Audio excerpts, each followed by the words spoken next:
നമസ്തേ. ഇന്ന് നവരാത്രി 8ാം ദിവസമാണ്. നമ്മൾ ഇന്ന് ആരാധിക്കുന്ന മഹാഗൗരി ദേവീനെയാണ്.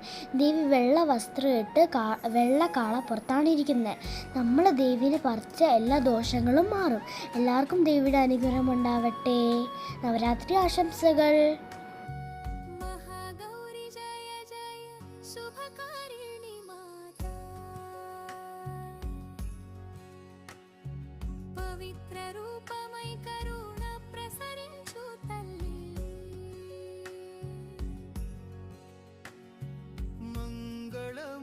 ప్రసరి